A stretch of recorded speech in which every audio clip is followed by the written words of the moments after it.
Vamos al estudio bíblico de los miércoles de mitad de semana. Soy el pastor Ricky Rosado. Bendiciones a los que nos siguen en las redes. Ya los hermanos de la iglesia, pues qué bueno que estamos ahí conectados para estudiar la palabra del Señor. Hoy estamos en el capítulo 9 de Marcos, el Evangelio según Marcos. Y hay unos asuntos aquí muy importantes que discutir, que son relevantes y de discusión teológica por mucho tiempo. Hay diferentes posiciones, ¿verdad?, en este análisis, pero vamos a hacer el que nosotros trabajamos, ¿verdad?, que es bien importante. Capítulo 9 dice: también les dijo, de cierto os digo que hay algunos de los que están aquí que no gustarán la muerte hasta que hayan visto el reino de Dios venido con poder. Y este capítulo empezó caliente, ¿sabe? Si nosotros vemos eso ahí, de cierto os digo, con seguridad les digo, que hay algunos de los que están aquí, o sea, de los discípulos que estaban allí, vamos a poner las cosas, de los 12 discípulos o de los discípulos extendidos, porque Jesús no tan solamente tenía sus 12 discípulos, sino que tenía discípulos extendidos. Habla de los 70 y hablaba de multitudes, ¿verdad?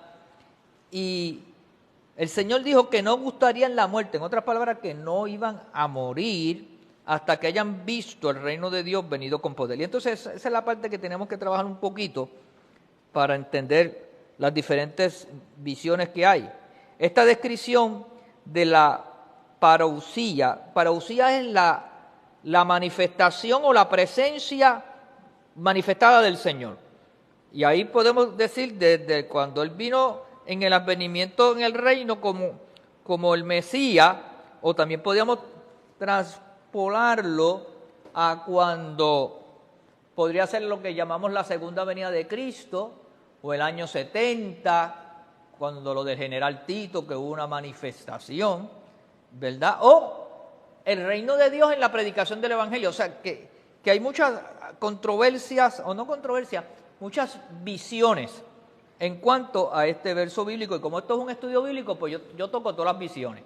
No es lo mismo cuando uno está predicando, que uno como predicador asume una posición y la expresa porque es algo más liviano. Pero cuando es un estudio bíblico, como nadie tiene la absoluta verdad de lo que se está estudiando, oye, por muchas razones, y porque hay puntos de vista, pues los teólogos, pues hay diferentes escuelas, diferentes visiones, y todas las tratamos con respeto, ¿verdad?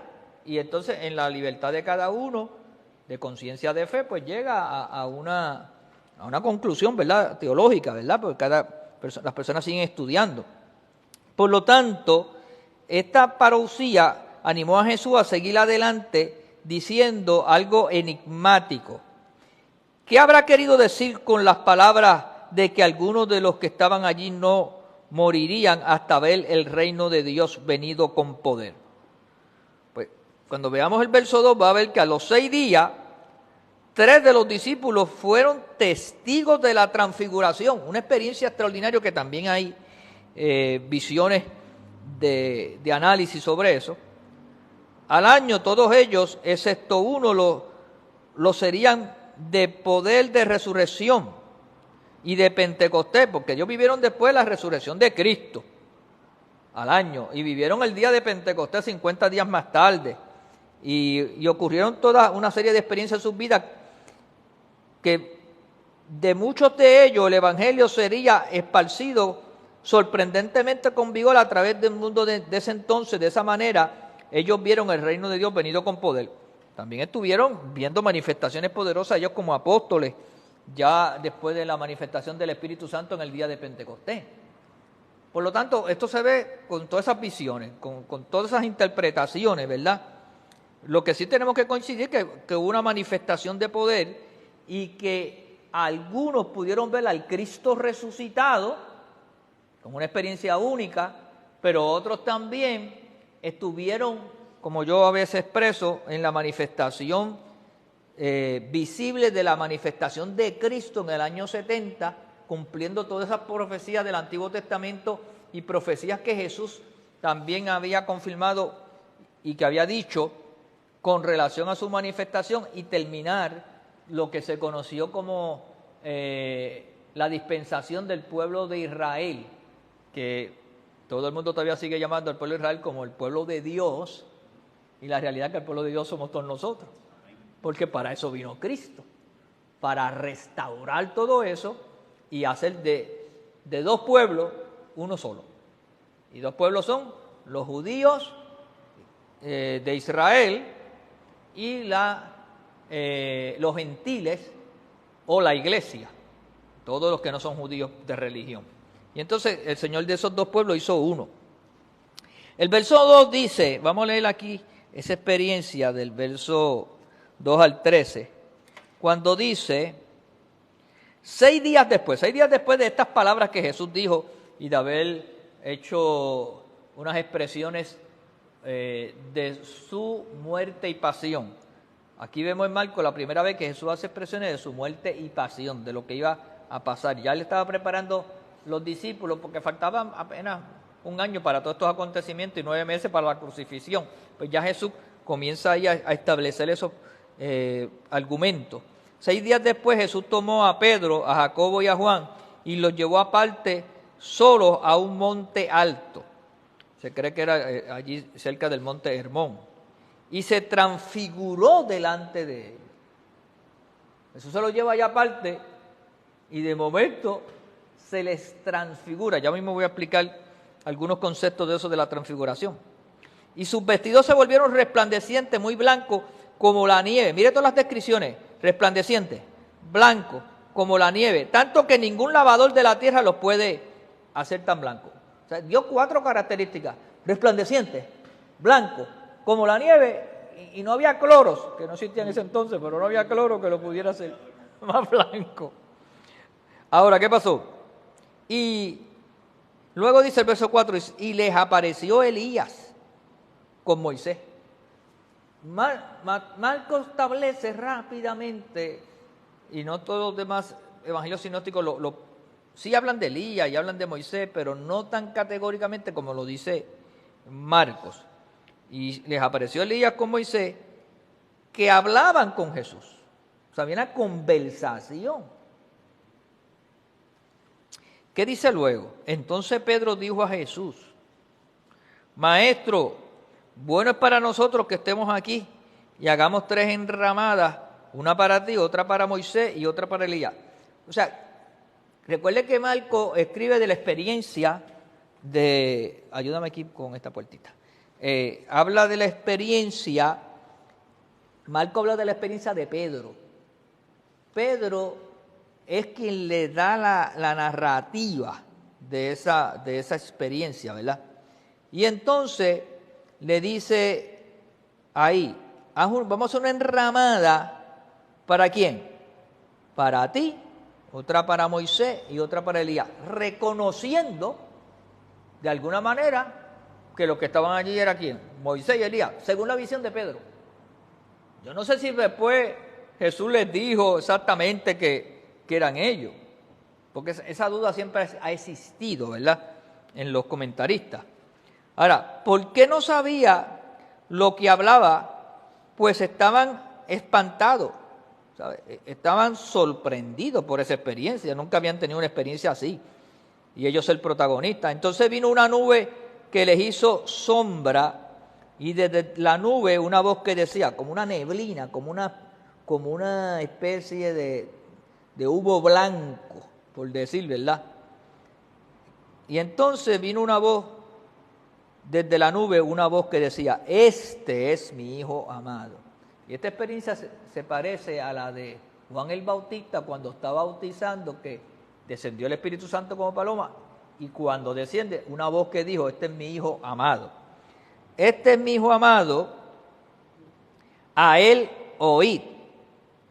Y luego cuando miraron, no vieron más a nadie consigo, sino a Jesús solo.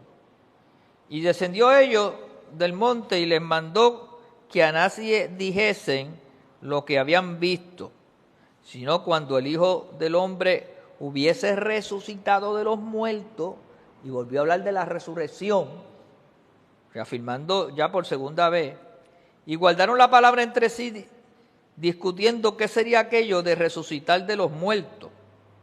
Y le preguntaron diciendo, ¿por qué dicen los escribas que es necesario que Elías venga primero? Respondiendo él les dijo, Elías a la verdad vendrá primero y restaurará todas las cosas. Y como está escrito del Hijo del Hombre, que padezca mucho y sea tenido en nada. Pero os digo que Elías ya vino y le hicieron todo lo que quisieron, como está escrito de él. Y aquí hay muchas cosas que tenemos que analizar y tomar un tiempo para verlas más en detalle. Y vamos a ir trabajando sobre eso. Como comenzamos diciendo, una semana después de la confesión de Pedro y de la enseñanza resultante sobre los sufrimientos del Mesías, Marcos 8:27 y el verso 1 del capítulo 9, Jesús llevó al círculo íntimo de sus discípulos aparte a un monte alto, probablemente una estribación del monte Hermón, lejos de la multitud, y se transfiguró delante de ellos. ¿Cuál fue la naturaleza y propósito de la transfiguración? El término proviene de metamorfó, es la palabra que nosotros escuchamos comúnmente, metamorfosis, ¿verdad? Pues esa palabra metamorfó en griego significa transformar. O sea, en otras palabras, el Señor cambió su forma humana como se conocía a algo que tenía algún tipo de experiencia mística y que no había manera de cómo tú describirla del todo. En el Nuevo Testamento se usa solo aquí y en Mateo 17:2. O sea, son los dos lugares donde hay referencia paralela. Romanos capítulo 12 y el verso 2 y en 2 de Corintios 13:18 aparece esa palabra metamorfó. ¿Se acuerda que Romano dice transformado por medio de la renovación? Pues esa misma palabra aparece 4 veces en el Nuevo Testamento. El cambio de forma hizo que sus vestidos se volvieran resplandecientes como la nieve, al grado que ningún jabón de la tierra los podía hacer tan blancos, y así lo dice, ¿verdad? Esto debe de haber sido una refulgencia desde el interior, una manifestación del Hijo de Dios en su verdadera naturaleza. Dios transformándose como es su naturaleza divina en Cristo. Acuérdense que Dios se encarnó en Cristo y ahora Cristo tomó forma humana y cuerpo humano, pero ahora en esa etapa de la transfiguración se nos parece un poco a cuando Él resucita y los discípulos están en la casa, allí en la habitación. ¿Se acuerdan de esa historia? Lo vamos a ver más adelante. Porque estaban asustados, porque el cuerpo no estaba, ya María Magdalena y la otra María habían venido, Chusema, habían venido y le habían dicho, mira, el Señor resucitó, yo lo vi, y lo vi que parecía un ángel, y lo vi con un cuerpo que no es lo usual. Y ellos se quedaron así como media duda. Pedro llegó corriendo, no lo encontró, oyó la voz del ángel, salió corriendo, pero estaba todo el mundo espantado, se metieron en la casa. Y de momento cuando están en la casa allí, con la discusión aquella que tenía con Tomás, lo hizo en 2 ocasiones, una sin Tomás y otra cuando estaba Tomás, porque Tomás estaba rebatiendo, dice que entró y la puerta estaba cerrada. Yo no sé si se parece un poco a Casper, pero la cuestión es que la materia fue disuelta y el Señor traspasó las paredes. Hay una aparente similitud a esta experiencia del Señor aquí en su transfiguración, ¿verdad? Por lo tanto, fue una restauración de la gloria que Él había tenido con el Padre desde antes de la fundación del mundo. Juan 17:5, Marcos 14:62, Hechos 7:55, son textos de referencia. El propósito de la transfiguración fue primero fortalecer a Jesús para la prueba de la cruz. O sea que esa experiencia le nutrió espiritual y emocionalmente al Señor porque sabía que ya se estaba preparando para la crucifixión. Y la lucha mental estaba ahí.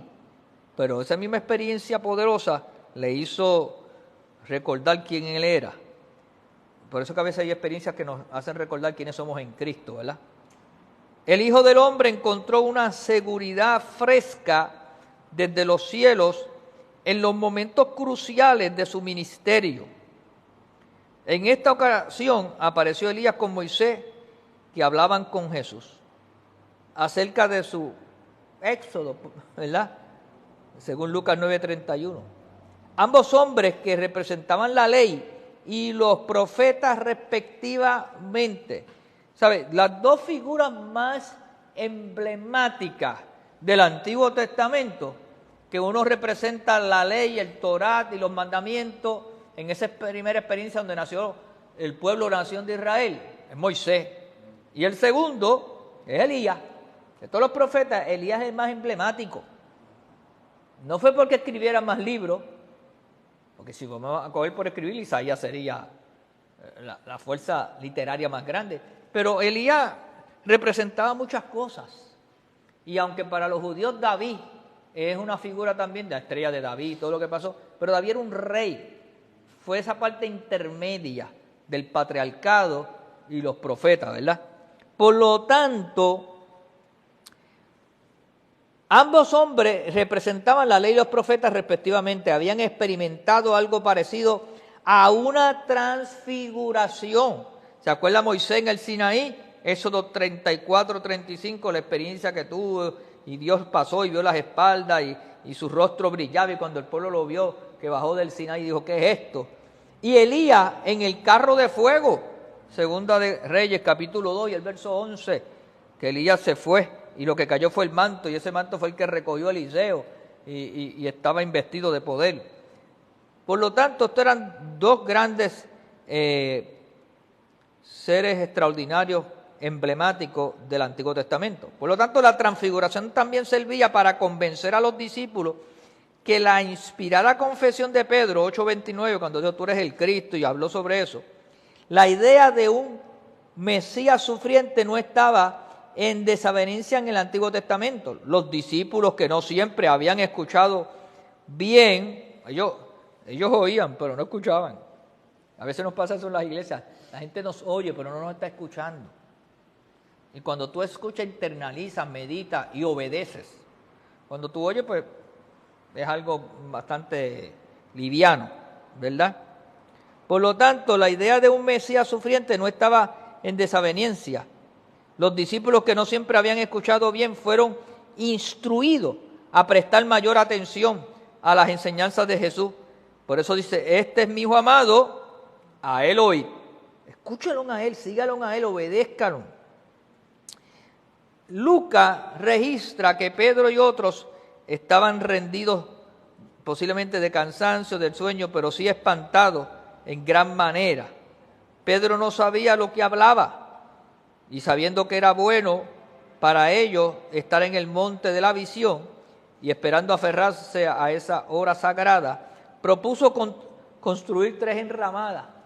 Pedro, en su capacidad de no poder comprender cuál era el propósito de la visión, cuál era el propósito que se perseguía con esa experiencia, pues se acomodó como nos acomodamos muchos de nosotros a ciertas experiencias de vida, que no quisiéramos divorciarnos de ellas o separarnos de ellas de ninguna manera y continuar en ese éxtasis.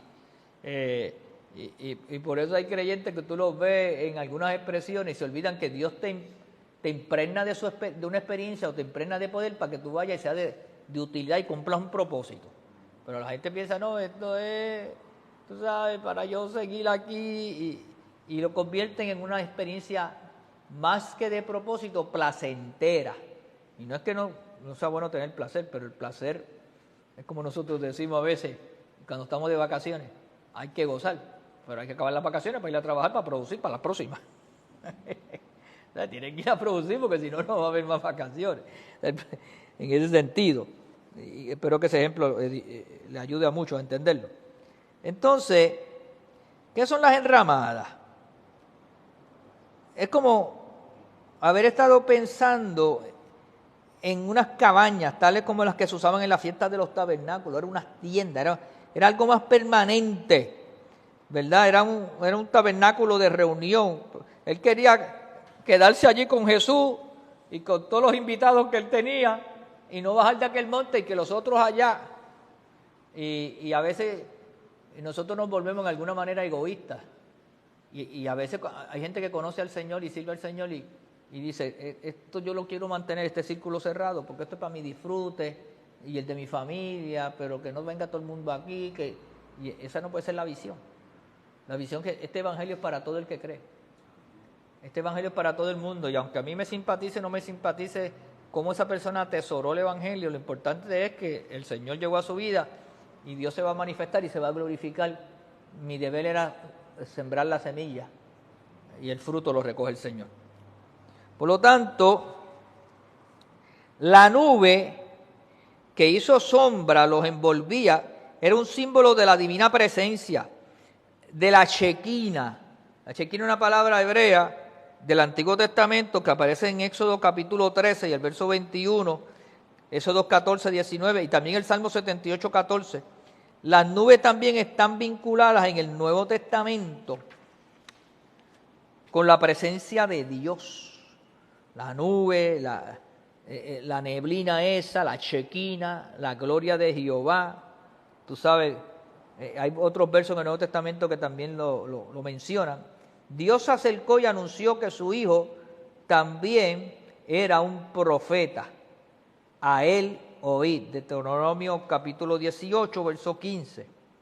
Mateo describe la transfiguración como una visión. Era realmente una visión milagrosa efectuada como una revelación a los discípulos, anticipando la resurrección y la parousia, la venida del Señor.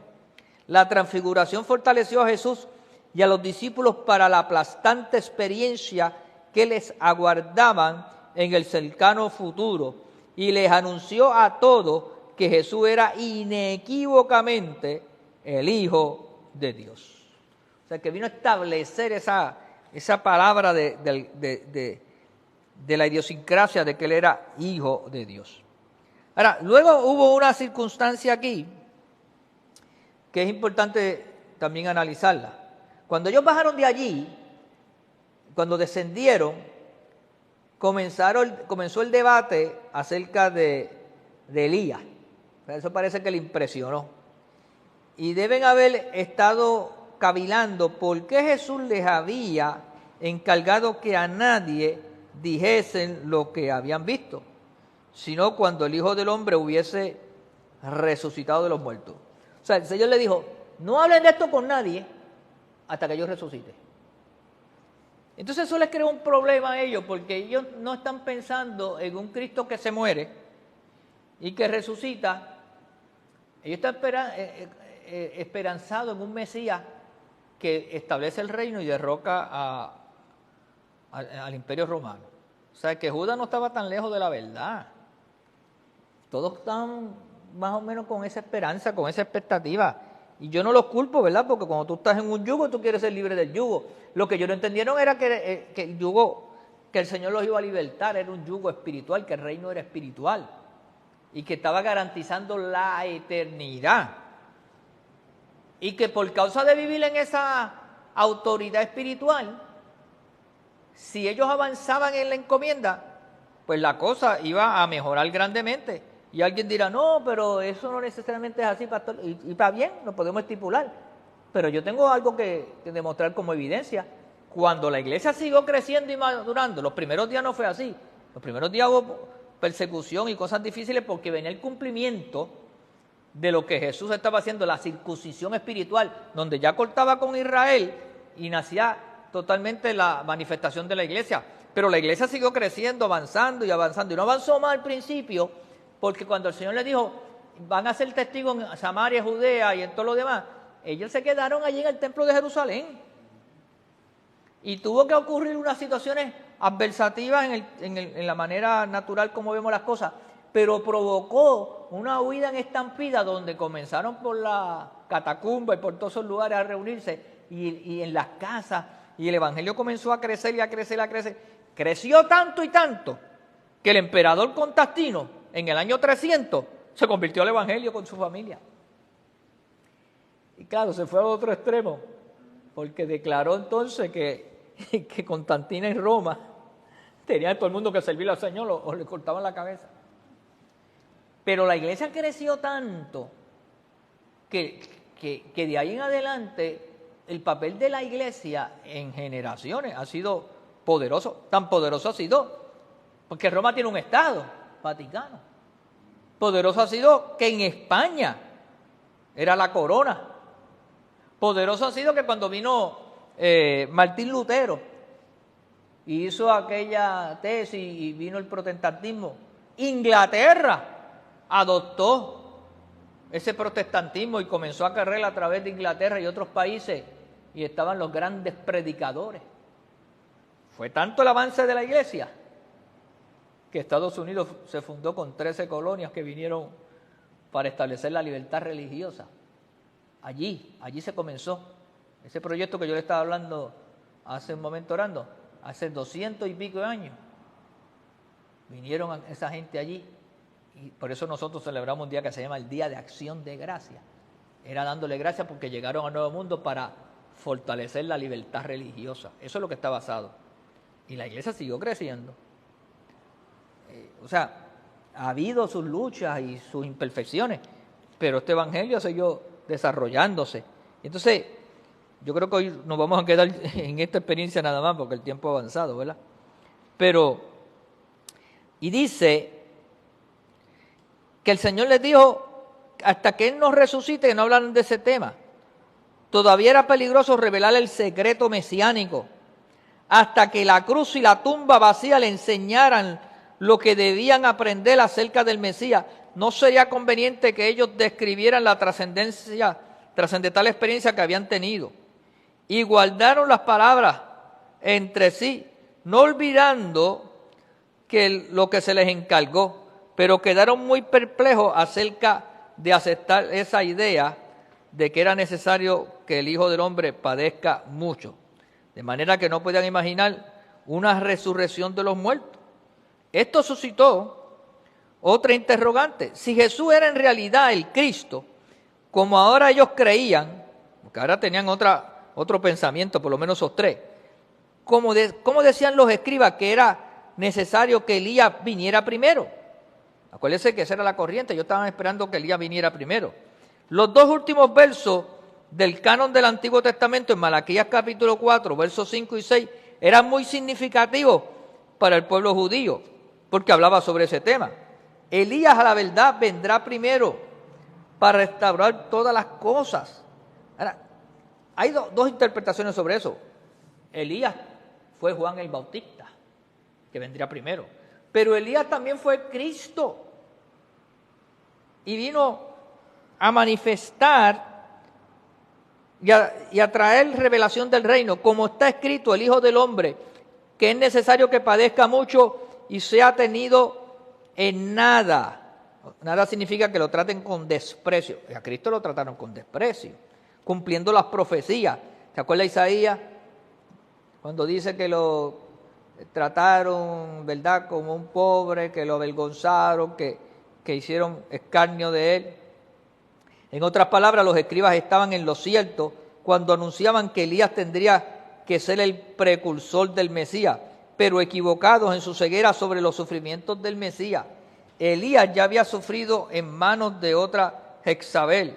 Si los hombres hicieron esto con el precursor, ¿qué harían con el Mesías?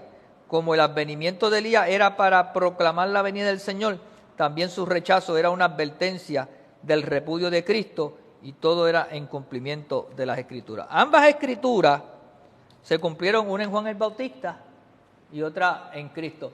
Por eso que las profecías no necesariamente se pueden tomar literalmente, y a veces ni en tiempo ni espacio, ¿verdad? Porque la profecía, yo entiendo en muchas ocasiones que es como progresiva, que se va poco a poco. Por eso es bien importante que usted sepa no tomar las profecías literalmente, y cuando viene una palabra de profecía, que son dos cosas diferentes, la profecía y la palabra de profecía, que a veces alguien te puede dar, esa palabra de profecía tiene que edificar, tiene que consolar y exhortarte. Y lo otro que es importante que tú sepas, que viene para confirmar lo que está en tu corazón, lo que ya Dios te ha mostrado y te ha ido enseñando por mucho tiempo. La profecía viene a ser como un flashlight, a alumbrar un poquito más en el camino. Nada, dicho esto, nos quedamos bastante, ¿cómo se dice? Nos quedamos nada más hasta el verso 13. Yo pensé que hoy lo discutíamos completo. No, estamos más que en una tercera parte del capítulo 9. Pero la semana que viene vamos a poder avanzar un poquito más porque solamente esta parte y la parte final del capítulo es la que tiene mucha carne teológica. Las demás son relatos de testimonio. Yo creo que podemos empezar algo del capítulo 10. Que Dios añada bendición a su palabra. Gracias por su comparecencia. Comparta esta enseñanza con otras personas. Estas enseñanzas están todas ahí en mi página de Ricky Rosado y en el canal de YouTube. La gente de la casa sabemos ofrendar y honrar a Dios y sembrar semillas para que se multipliquen esos frutos en bendición. Lo puede hacer a través de CFC, Fe y Gracia, por ATH Móvil. CFC, Fe y Gracia. Nos vemos el domingo. Bendiciones, paz y gozo.